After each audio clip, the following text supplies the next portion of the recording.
this evening. Canadian Prime Minister Justin Trudeau has called the bombing terrible, while the director of the World Health Organization says he strongly condemns the attack. Now, the Israeli military says it's investigating the incident. Now, I can completely understand why everybody assumes that this was an Israeli missile, but there have been lots of missiles being sent from Gaza into Israel today. So until we know the actual facts, I'm not sure you can answer this with a yes or no, but I'll leave my panel to do what they want to do. Harriett Baldwin used to be a Foreign Office Minister. I don't know whether Israel was ever under your remit, but obviously, a terrible situation is developing this evening.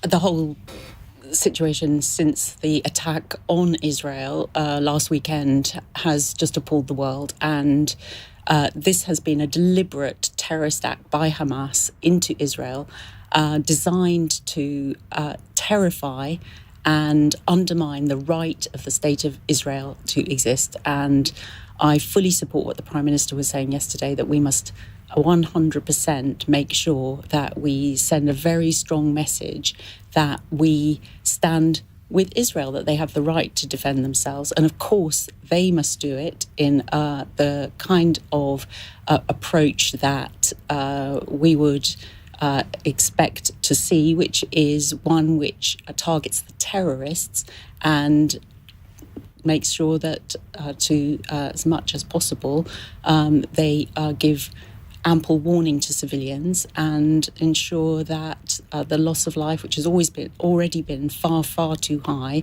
is something which they have at the aim to minimise. And so we must stand with Israel's right to exist and their right to defend themselves. But how, if this is an Israeli missile attack on a hospital, how could that be justified? Well, I think you started your question with if, and as you said, we haven't heard the full facts yet. We know, for example, that one of the things that Hamas had been doing with aid that had been given to Palestinians in Gaza to improve their water supply, that they were taking the water pipes and creating missiles from those water pipes. So we do have to know the full facts. And I know that when the Prime Minister visits Israel later this week, he will be conveying a message from us here in the UK about our solidarity with Israel, but also a message about how important it is that it is Hamas that is targeted here, and that Hamas, who use hospitals and schools as human shields, we know that, and are using the entire population of Gaza as a human shield. But that couldn't justify an attack which kills 500 people, could it? And as you say, we don't know the full facts. Okay. Here. Charlotte Nichols. I mean, I think first and foremost, it's a horrifying thing to hear, and obviously until the facts have been ascertained, it's very difficult to apportion blame, but whoever is responsible for it, that much is objectively true. I think one of the things that's been very difficult over the last week or so is these discussions, and obviously it came up a lot in the debate that we had in Parliament yesterday, around the importance of Israel acting in accordance with international law. Now, Israel is within this conflict. They're obviously fighting against an organisation, Hamas, a terrorist organisation, a non-state actor that is not acting within international law, and that much is true right from the very get-go of this, and the terrorist atrocity that they unleashed, which has sparked all of this. But Israel has to, as a state actor and as part of the international community, be held to those standards. And if it is ascertained that it was an Israeli strike and that it was a deliberate strike, I think there are questions that are going to have to be answered. But this kind of takes me back to what my question was in the chamber yesterday about the importance of finding a political solution to this conflict, because this isn't going to be solved militarily. There has got to be some sort of diplomatic solution. There's got to be a way of bringing in international actors to call for restraint, to call for international law to be adhered to make sure that it's being adhered to, and to strain every single sinew possible for some sort of peace, because the situation as is just can't be sustained. It's not in anyone's interests, and seeing civilians harmed on either side of this conflict is just heartbreaking. Rachel. Well, it does appear that this is an Israeli strike, because you can't imagine that Hamas would bomb itself. Can you not? No, no, I don't think Hamas would, even Hamas, a terrorist organisation, let's say it is, would bomb a hospital that's got 500, is it 500 dead already? Well, that's what they're is the saying, quoted figure. 500. I think the difficulty we have here is, I think what our two MPs have said on both sides of the House, all of that is true, but we are in a terrible situation whereby the West has licensed Israel to defend itself quite correctly, because the state of Israel exists and it has to be protected, and people have got to stand with Israel. That is all understood. The problem we have here is we see from what's happened in the hospital tonight that it's impossible to do a precision strike on Gaza. All that it looks like to the world's eyes is collective punishment, thereby crossing the line in international law. And the other problem we have here is we also want to see Hamas, a terrorist organisation that's brutalised its own people in Gaza, rooted out. But the problem is you're then fighting an Islamic extremist ideal, not a population. You're fighting an idea. You're not fighting individual terrorists. And that, to my mind, the military solution, as you've just said, is doomed to failure, because you're fighting an idea, you're fighting zeal. Hamas means zeal. You can never destroy the zeal of those in the occupied territories to want freedom and justice for themselves. Jack Blanchard. It's terrible scenes that we're seeing coming out of Gaza, of course, and unfortunately it was always going to be this way. Once it became very clear that Israel was going to have to respond in a very severe military way, and we knew that they were going to, this is the start of the sort of scenes that are going to play out. This will not be the final scene like this, I'm afraid, over the days ahead and the weeks ahead, and you have to wonder how much of this Hamas has actually gamed out. They will not have undertaken those awful atrocities without thinking about what comes next, and they will have known that what comes next is a very severe military response. And you have to fear that these sorts of scenes are going to radicalise more people against the Israelis, and you just fear for and not just in Gaza. Well, indeed, and we've seen this play out before, haven't we? After 9/11, and the way that the West reacted to those terrible atrocities, and of course there was a military reaction to that, and pretty big strategic mistakes were made by the West in the years after that came back to escalate that crisis in a way that carried on for many, many years, and you just fear that something similar could play out here. That doesn't mean, of course, that Israel shouldn't be defending itself. This is a state that's come under unbelievable attack, and it has to do something to try and shut down the Hamas ability. But this is the difficulty, isn't it? Because there are 200 hostages, we now understand, in Gaza being held hostage by Hamas. I'm not a military expert, but you can't rescue hostages from the air. There has to be some sort of ground operation or some sort of negotiation. Well, Hamas don't strike me as the kind of people that negotiate in a traditional sort of hostage-taking scenario. So therefore, the Israelis have only got one option, to go in on the ground. Otherwise, the hostages will never be rescued. And you have to assume that is what's going to happen, although whether it leads to the rescuing of hostages, who knows? I mean, it's hard to be optimistic about the military outcome. And if you listen to military experts about what a ground invasion of Gaza actually involves and what it actually looks like, it sounds simple to say if you've got a big military and it's not that vast a piece of land, but it will be very, very intense and very, very extreme for both sides, and could drag on for a very, very long time indeed. And that sort of military scene playing out on our screens again and again, as I say, I fear is only going to radicalise more people, and as you say, not just in that part of the world. And therefore serve Hamas's purposes, if it does radicalise more people to their cause. I mean, even though the numbers, if you look at them, I mean, the Israelis got a standing army of, over 100,000. They've got reservists of 350,000. I think in total they've got about 550,000 possible fighters in their force, if you count in the reservists. Which out of a population of 9 million is quite a lot, isn't it? Well, everyone does military service, men and women, as you know. But Hamas has got, 25,000, they think. But therefore, I think you're right to flag this up as Israel may be falling into a trap. We've got to expect that Hamas wants a ground invasion. They want the troops to come in, and there will be booby traps. They will have planned for this as well. But I just want to be clear, Israel can't just sit there and do nothing when something like this has happened to their people. So, but that's the question no one can answer. If you say, okay, well, they can't do nothing, but if apart from a ground invasion, what other choice do they have? That's the problem, isn't it?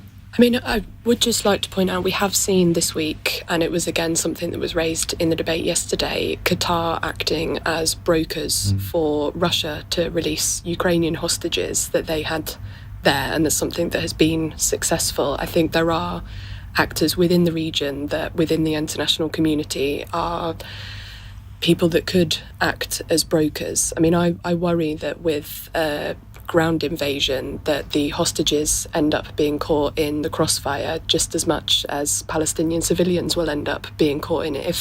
If what we want is the hostages to be brought back as soon as possible, I want Hamas to release them unconditionally immediately.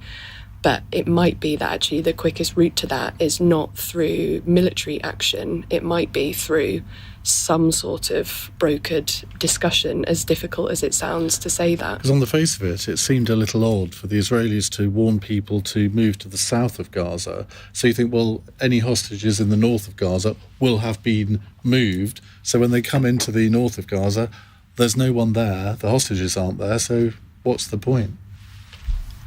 Well, it's obviously a completely impossible situation, and I know that the Israeli government will be under huge pressure from their population, rightly so, to do everything they can to save these hostages. It's why they've been taken, and it's just an unbearable. And we should remember that apparently 10 of these hostages are British citizens, which hasn't had the coverage in this country that I kind of think it ought to. I mean, Jack, you're the media representative here. Why is that? I think the British government are working very, very, very hard on this behind the scenes, along the lines that Charlotte is suggesting. They're not keen to talk about this in public. They don't think that's helpful, and often it's not helpful in hostage situations to talk about it too much in public. But I can assure you that for James Cleverly, the Foreign Secretary, and others in his department, this is one of the top priorities. And I think Qatar does play an absolutely crucial role here, and potentially Britain does too, because we're very close to the Qataris. In the grand scheme of things, and Qatar, of course, play host to some senior Hamas figures and have close links to them, and so there is a channel there. And as Charlotte says, it seems to me that's a much more realistic way of getting people home unharmed than sending in people all guns blazing and hoping to find them. Well, it's been an understandably rather sombre start to the hour. Chris, thank you very much indeed for your question. We'll move on to another related subject in just a moment, but do keep your calls coming at 0345 6060 973. It's 17 minutes past 8. This is LBC.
leading Britain's conversation. Cross Question with Iain Dale. Alexa, send a comment to LBC. With me on the panel are Harriett Baldwin, Conservative MP, Charlotte Nichols, Labour MP, Jack Blanchard, UK editor of Politico, and Rachel Johnson, LBC presenter and writer. Let's go to another call. It's from Tony in Saddleworth. Hi, Tony. Evening, Ian. Evening, panel. Just a quick question for you.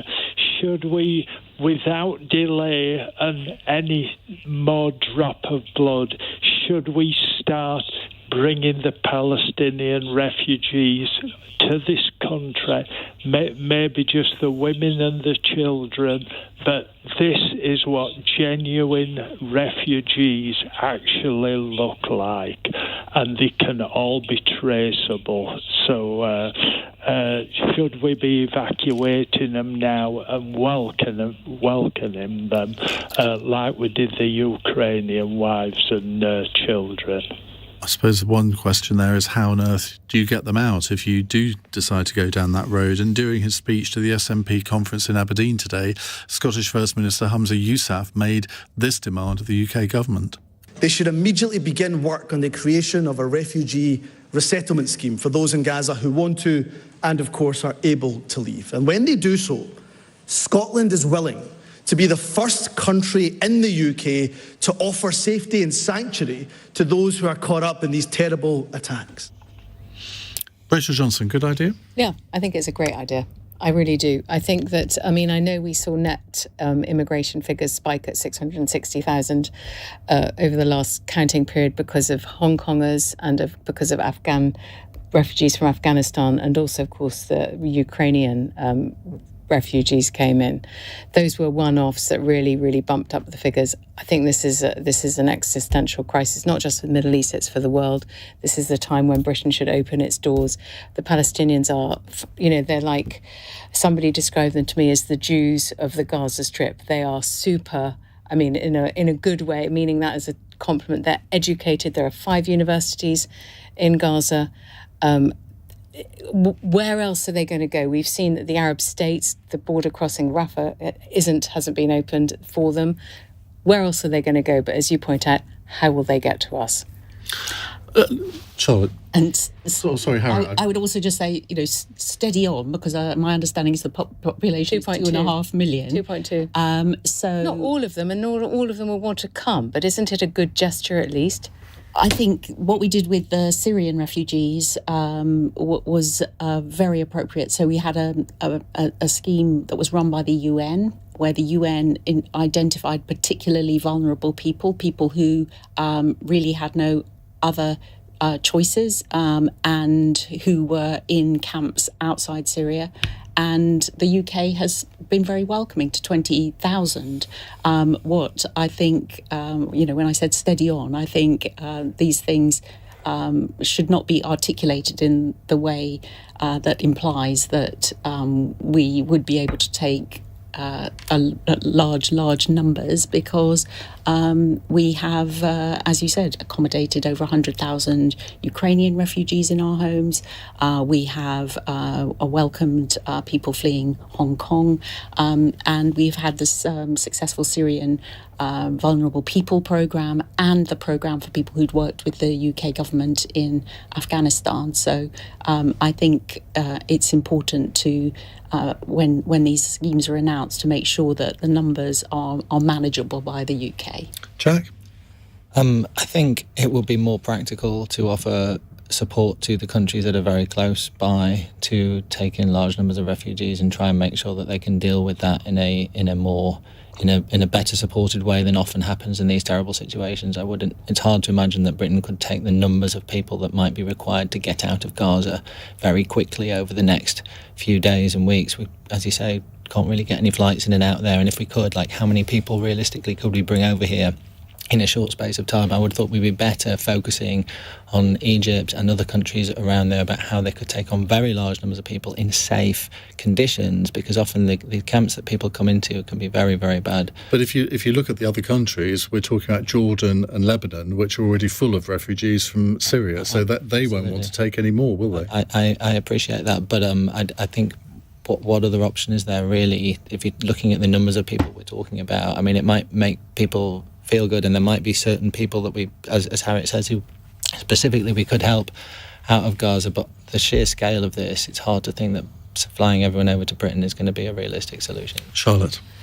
Yeah, I mean, I don't think that anyone's suggesting for a second that, you know, the kind of all 2.2 million people are going to, you know, even want to come here in the first place. And of course we should be taking in refugees. I think first and foremost, there are thousands of people who do already have family links to the UK. It's not difficult to think that their families would be more than happy to take them in and to provide them shelter and accommodation before you even get into the same sorts of schemes that have been put in place for example, Ukrainian refugees. I've already had emails from constituents who, having been very moved by the scenes that they've seen, have offered up rooms in their houses if we're able to get people out. Now, of course, you know, it will be prioritising certain cases, again, people that have got some sort of link to the UK or people that have got certain vulnerabilities that mean that we're best placed to look after them. But the one thing that I would say in and amongst those considerations is also making sure that if they do come here and if we are able to provide them sanctuary either in the UK or with our international partners in the region, that they have the right to return when this is over, because that's something that has long been an issue for Palestinian refugees from 1948 onwards who fled the land during various wars that have happened over that time and have not been able to go back. We have to make sure that if they're going to be offered sanctuary somewhere else, that when this is over, that they do have the right to return. I may be putting words in his mouth, but I can imagine Nigel Farage's reaction to this idea, where he would then quote an opinion poll, I think it was in the Sunday Times or maybe in the Mail on Sunday, where some polling organisation polled the people of Gaza as to whether they supported Hamas or not. And we like to think that they don't necessarily, even though they voted for them. But 49% do. And I can imagine Nigel Farage then saying, well, OK, you want to bring in refugees from Palestine? Half of them support a terrorist organisation. And this could be an incredibly divisive thing to do. Anybody want to? I mean, it definitely could, although I would say, like, how good is the polling in Palestine? Well, I've no idea. Frankly, I'm they a haven't had little an bit election suspicious since 2006. of the methodology behind such a poll. So I wouldn't necessarily. I'm not sure that Gaza exists. Indeed. So I would be a little unsure about this stat. But I mean, the broader point you make is, of course, an important one.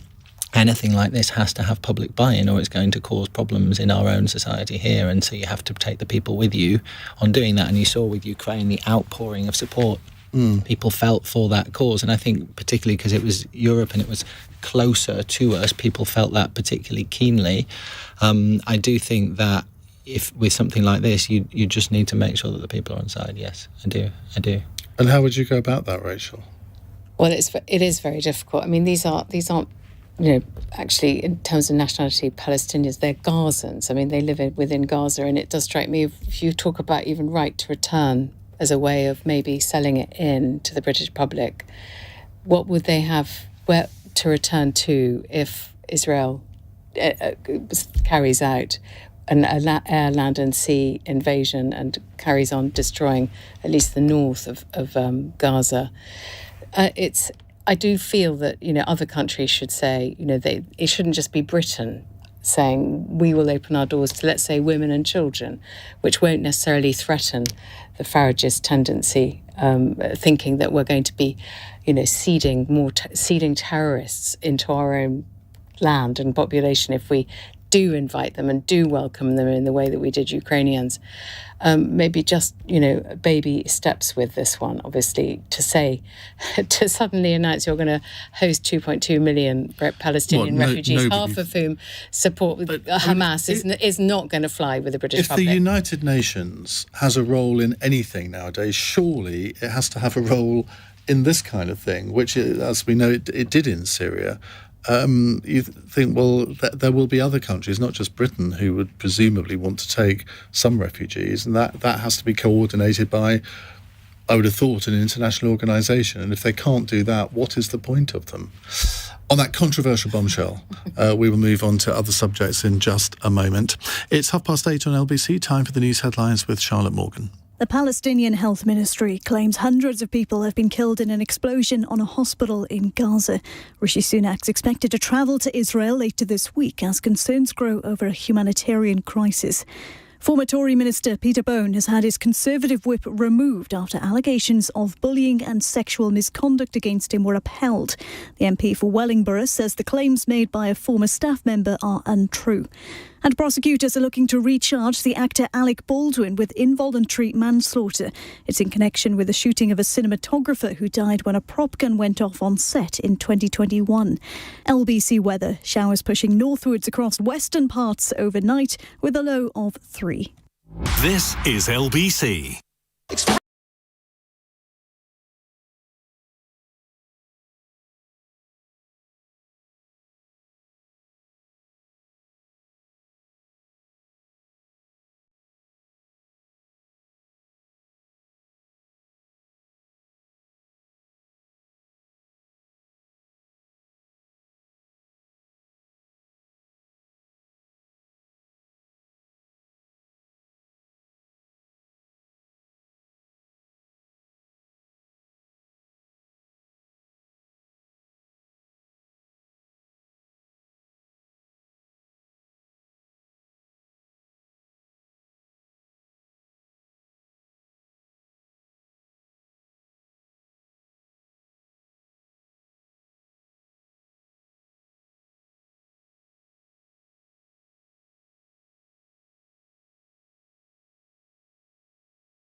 Cross Question with Iain Dale on LBC. Call 0345 6060 973. 8:33 on LBC. We have with us Rachel Johnson. We have Jack Blanchard, UK editor of Politico, and also the co-host of the podcast named Politics at Jack and Sam's every Sunday night. Can't give you much more of a plug than that. Thank you. Now, I've just asked Charlotte and Harriett if they're doing anything that they would like to plug. We'll plug Harriet's after the next break. But Charlotte, you want to plug magic mushrooms? Yeah. Sam, I've been doing a change of tone. It's much better than a podcast, isn't it? I feel like I've really I've been doing a lot of campaigning work over the last year or so around the rescheduling of psychedelics, which sounds very boring, but is actually about the sort of potential revolution happening in mental health treatment for things like treatment-resistant depression and Swarbrick's a man on PTSD. this. Have you been on his show? Because he's really into psychedelics, apparently. I mean, not in a bad way. Yeah, but it's actually the science is there, and it's what's so disheartening within the UK that it's almost impossible to even research. So there's a new cross-party think tank that I've just got on board with that's been set up called the Centre for Evidence-Based Drugs Policy. Really encourage people to take a look at some of the work that they're doing around this at the moment, so that we can make sure that for things that we haven't had new treatments sort of brought in since the 1960s for, things like SSRIs for treatment of the most common mental health conditions. That is, 70-year-old pharmacology. There's a lot more that we could be doing for people and to help address the mental health crisis in this country. Have you got cross-party support for this initiative? Yeah, so the Centre for Evidence-Based Drugs Policy is a cross-party initiative. So we've got MPs on board like Crispin Blunt from the Conservative side. It actually started out life as the Conservative Drug Action Reform Group. So very much cross-party, got some Lib Dems involved, but primarily actually a lot of scientists, including people like Professor Nutt, who is, one of the most eminent medical professionals in this area. So all very exciting. We shall watch with interest. Right, we have a call from Ulf in Hamburg. Ulf, guten Abend. Guten Abend, Ian. Good evening, panel. Recently, the German finance minister, Mr. Lindner, gave a speech in London, and he told the UK, if you want better trade relationships, just call us. I don't think this means anything beyond Mr. Lindner being master of the obvious. Does the panel agree or not? By the way, whom would you call? Whom does he mean by us, Brussels or Berlin? Well, that is a very interesting question, because I can remember during all of the Brexit shenanigans, they seem years ago now, David Davis was saying, well, we can have a trade deal with Germany, which of course you can't, because it has to be with the EU. Jack, I have to say this was a speech that I missed on your daily newsletter. Well, you were probably reading the wrong one, because we in our Brussels edition of Playbook, we do cover European trade very closely. We also have a trade newsletter if you want to subscribe. Oh my goodness! Anyway, I know it's a very interesting thing. I assume he must have been talking when he said us. He must have meant Brussels, because really there is only one way that Britain can radically improve its trading relationship with European nations, and that is going round the whole block on Brexit again, which is probably not going to happen, but I think most European nations are reasonably happy with where Britain has ended up on Brexit. They think they got a pretty good deal out of Boris Johnson. In fact, they did, let's face it. And they're not unhappy with where it's landed. And so for Britain to try and improve its trading relationship now with European nations probably means some major concession around the single market and free movement. So what was his motivation in saying that then? You'd have to ask him. I don't speak good enough German. Well, I do, but he's not here, so I can't. Harriett? Yeah, I mean, I think I totally agree with what Jack said, is that you can't do these individual nation trade deals, unfortunately. And as we saw with the negotiations, the EU drove a pretty hard bargain. And I think that, while trading relations with every trading bloc should be kept under review for seeing how we can improve them, it would not be something that would be as simple as Kemi Badenoch and the German minister agreeing a deal together and selling it to their parliaments, because obviously the EU has competency there. Charlotte? I mean, who wouldn't want us to have a closer trading relationship with the largest trading bloc that is also geographically the closest to us? I think when we look at the way things are going economically at the moment, clearly that strikes me as a pretty sensible proposal. I do think it's quite meaningful that the German finance minister, Germany is the largest economy in the EU, that should make a speech saying that. But it's a bit like what was the quote from the Talleyrand on the French Revolution? What did they mean by that? And I can't. Too early to tell. Too early to tell. I can't quite work well, it out. Isn't Rachel, it because Germany's slowing down? We're Germany's second largest trading partner. Germany wants to, get growth back. This is all to do with cars and making it easier for us to sell our cars to the EU, and because of the restrictions on country of origin, we've been selling less cars into Europe. So they want fewer. Oh, Ian. And so basically they want to, make it all very much faster and easier with higher volumes. But then he should be making a speech to his colleagues in Brussels, shouldn't he? I know, but this was clever. This was a direct appeal to us because, this country needs growth. Our exports have fallen since we raised to trade No, values. actually they haven't. Our exports to the EU have gone up. Not maybe in values, but not in volumes, or not in volumes, and not in values. I've looked at those figures as well. We're down 11%, according to the ONS. I thought since we left the EU. Jack, are you going to correct me? I'm not wading in on a stats battle, but I will tell you there is a specific ludicrous new tariff coming in at the end of this year on electric vehicles between Britain and the EU due to the Brexit agreement, which means that I rest my case. Both sides will be penalised with 10% tariffs on these super modern new cars unless they can come to some agreement to waive what is about to happen. The automotive industry on both sides is doing its nut, going, we all want to sell more electric cars to each other. Why are you doing this? And they're both looking at each other with gritted teeth going, because that's what the Brexit deal says. I assume that normally in Brexit, the day before something is about to happen, some big agreement is struck to extend the deadline for another few years. But that's the track record, isn't it? That tends to be the way, some Christmas Eve announcement or something ruining journalists' festive turkey. But anyway, in the meantime, the industries are just sweating on it, and we keep getting to these cliff edges, and there'll be more of them.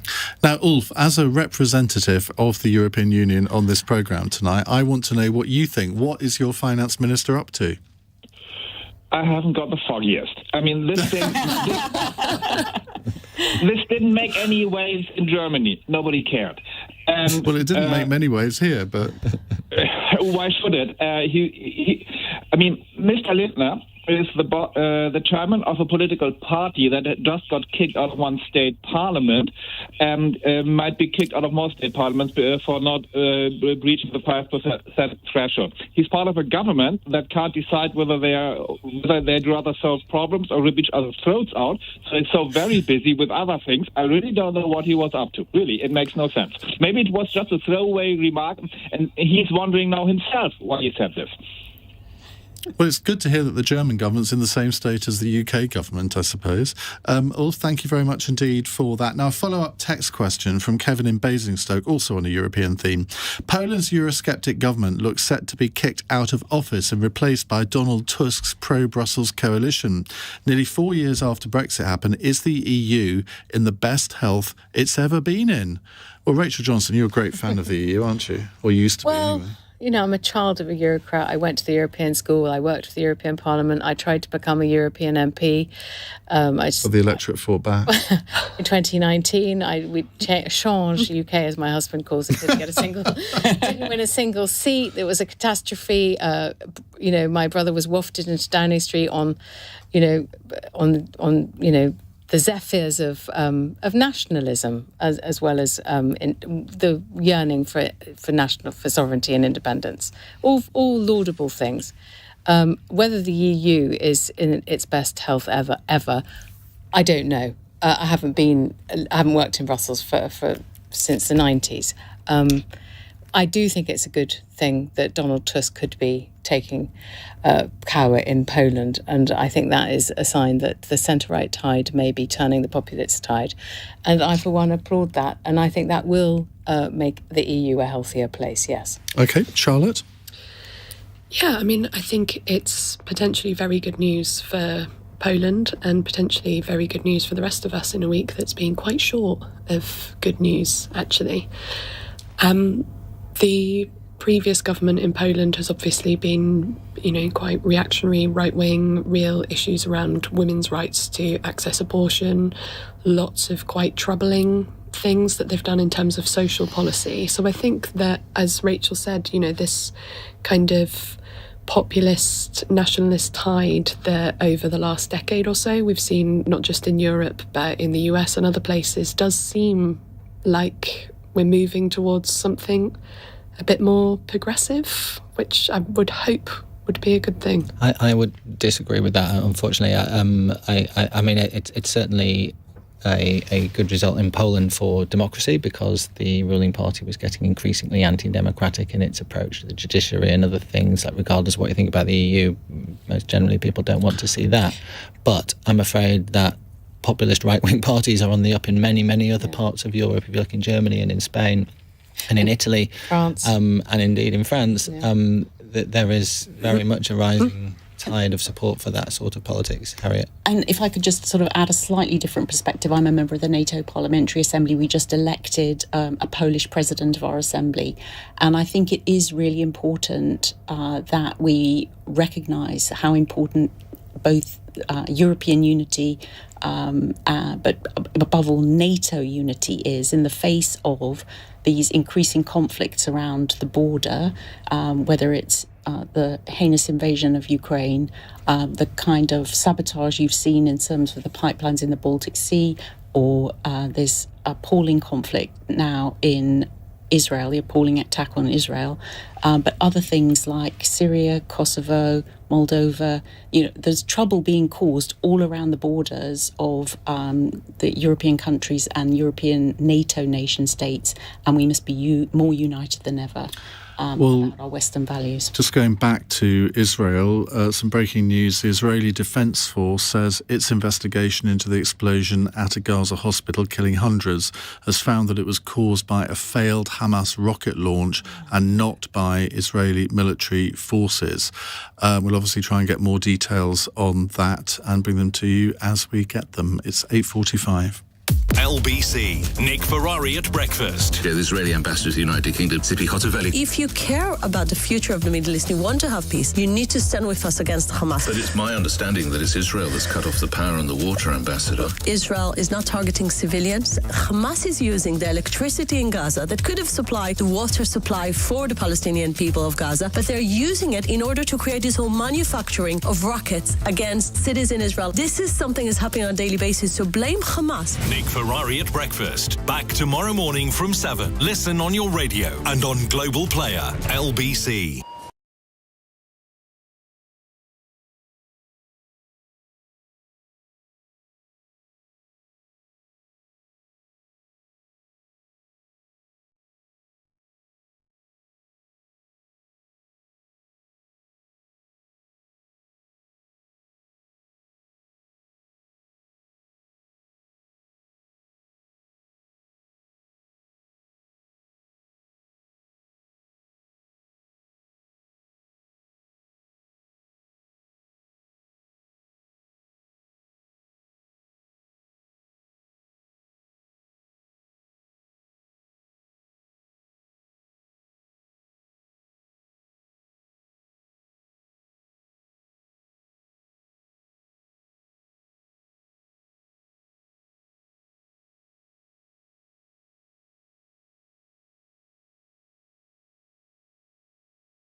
Cross Question with Iain Dale on LBC.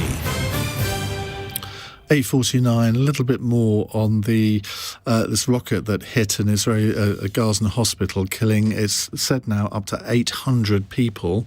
An Israeli Defense Force spokesman has said this in the last few minutes. From the analysis of the IDF's operational systems, an enemy rocket barrage was launched towards Israel, which passed in the vicinity of the hospital when it was hit. According to intelligence information from a number of sources we have, the Palestinian Islamic Jihad terrorist organisation is responsible for the failed fire that hit the hospital. Let's just get some quick reaction from our panel. Harriett, Baldwin. Well, I think right at the beginning of the programme, Iain, you were wise to say we don't know what the facts are on this. And we've now heard the IDF line.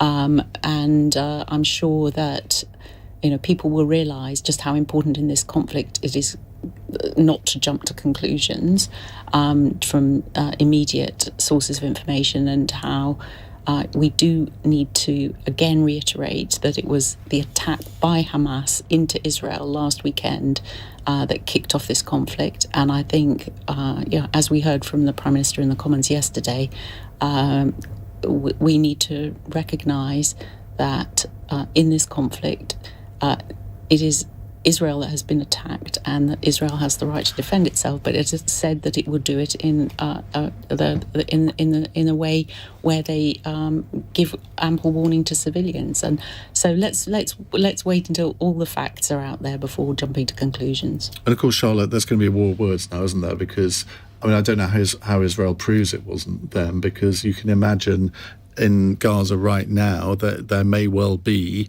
Hamas terrorists who are finding bits of Israeli rockets from elsewhere and then planting them in the hospital to make out that it was the Israelis. I don't know what the truth is. Yeah, and I think that's one of the really difficult things here. That I'm not any kind of military expert, and I don't know how you would prove one way or the other who is responsible. But it goes back to, on a fundamental level, it is civilians that are paying the price here. Whoever it was that was responsible for this specific incident, there are hundreds of innocent people who have been killed as a result of it. There are hundreds of families that are going to be grieving, and I think it underlines how desperate the situation has become over the course of the last week, and how urgent it is that we find some sort of solution through this, a political solution to end the bloodshed. Okay. Rachel? Well, I think this is a classic example of the fog of war. I assumed, maybe wrongly, that it was an Israeli airstrike on Gaza. I could be wrong, but I think what this underlines is that if it was a Hamas rocket, it was a terrible blunder. Therefore, from either side, there cannot be a military solution to this dispute, this conflict. Jack? Yeah, you've now got both sides blaming each other for what is one of the worst atrocities we've seen in a very long time, and maybe one day it'll become clear. I do think, going back to the original caller who asked us for a yes or no answer on this, if you recall, I don't want to pick on the person, but I do think that kind of thinking in this kind of situation is exactly what we don't need. And you've seen it playing out on social media as well. People wanting to take a very, very definitive line on everything, absolutely immediately. The second they see an image of something like, right, who's in the right and who's in the wrong. And it all comes from their own perspective on this. If you're on the Palestinian side, you will believe one thing. If you're on the Israeli side, you'll believe another. I think that you've got to look at one day, hopefully, we'll know exactly what's happened at this hospital, this awful thing. But in the meantime, I think you've got to look at the bigger picture, which is that Hamas knew that when they launched these awful attacks, they would trigger this type of response from Israel. And in the end, with what the conflict that is going to unfold over the next few days and weeks and months, many, many civilians are going to die from rockets from both sides, and that is just a terrible situation. And all we can really do is try and contain the civilian deaths as best we can, and rather than picking on one incident and saying this side's responsible or that side's responsible for it. See, Abby in Surrey, who fits into exactly the category that I was talking about there. She texts me about 10 times every evening and looks at it all through the prism of, well, Israel is awful, Palestine is great. She says, how do we know that the IDF is telling the truth about this incident? Well, at the moment we don't. We can't sit here and say that they are right. But, you've got to have some nuance on this. You can't just automatically assume that your side is on the side of the angels on this. Right, let's go to a text question on a very different subject from Brian in Ipswich. Is Greta Thunberg, like Just Stop Oil and Extinction Rebellion, actually ruining the cause she's fighting for by making the whole thing a circus? Now, the Swedish climate change activist was arrested today after joining hundreds of protesters who gathered to denounce the Energy Intelligence Forum, dubbed the Oscars of Oil, which is a gathering of energy company bosses at a 5-star hotel on London's Park Lane. Is she ruining it for everybody? Charlotte? Well, we're certainly talking about the issue of climate change because of it, aren't we? Are we? Well, everything you've just said there about the Energy Intelligence Forum, it's certainly meaning that people are asking questions about these things. I think when it comes to a lot of the actions of these sorts of groups, I'm not necessarily condoning it, and there are certainly actions that they've taken that I absolutely condemn, but I think we do need to get more serious as a country in talking more about climate change with the urgency that it deserves. Rachel? I mean, I agree. I mean, she has brought the subject, and she's really made it, front page news. She's front page news. I mean, part of me is asking, how did she get to London? Of course, because she can't fly. Did she go by? I don't know how she's got very strong arms. Did she row? Did she row? But I think more power to her elbow. I think it was stupid of the police to arrest her. It just encourages more protesters to do more obstructive protests in the cause of, I think this one was called Free Oil, what was it called? Fossil Free London protester. Anyway, I didn't know about the Fossil Free London, but I'm sure they've got laudable aims, which are, to save our grandchildren from rising sea levels and climate. You just think your dad's listening, don't you?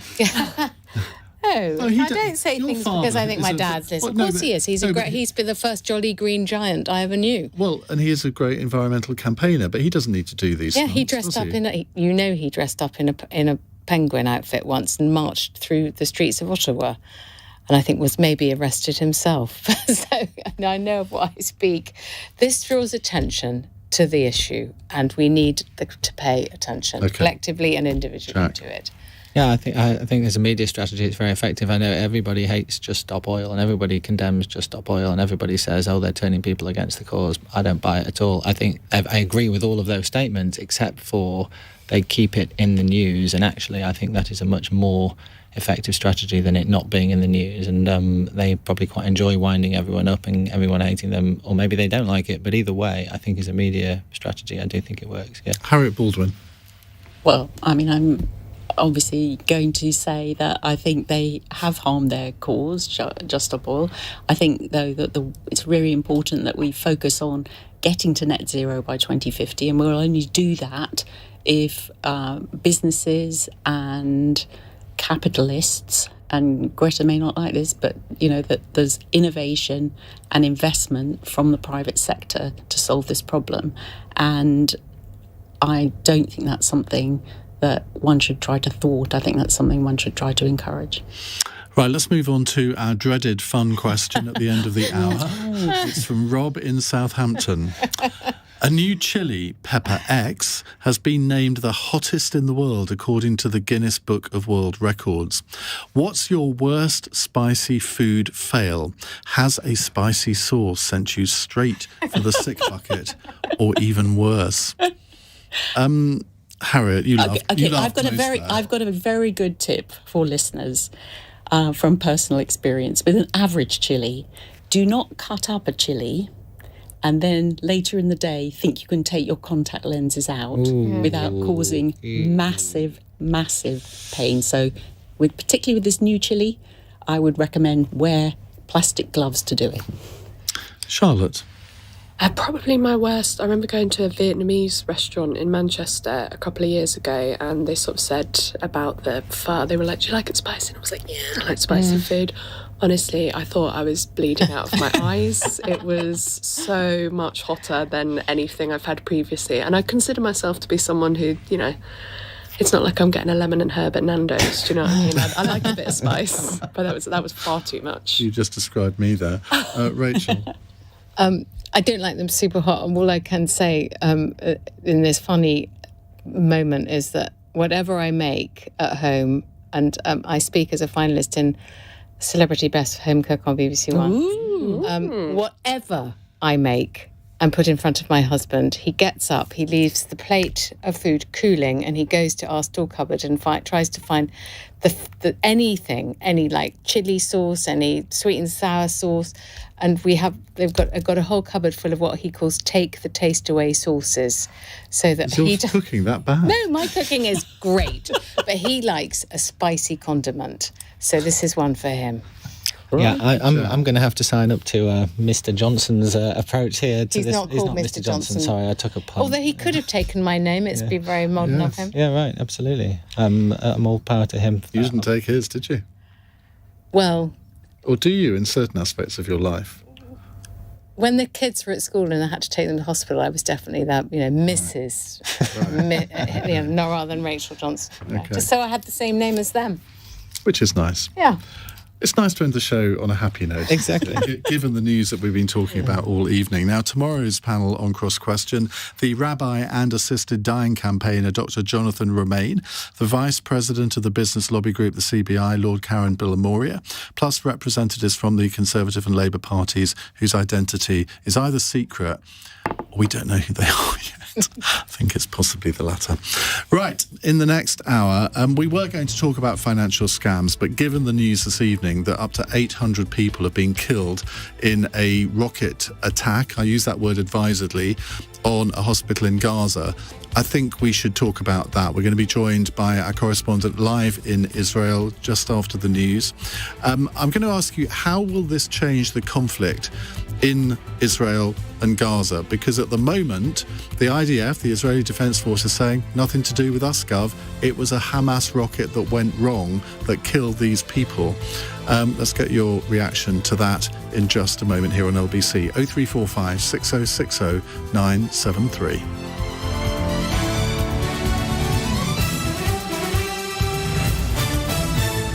On your radio, on Global Player, and Play LBC. leading Britain's conversation. This is LBC.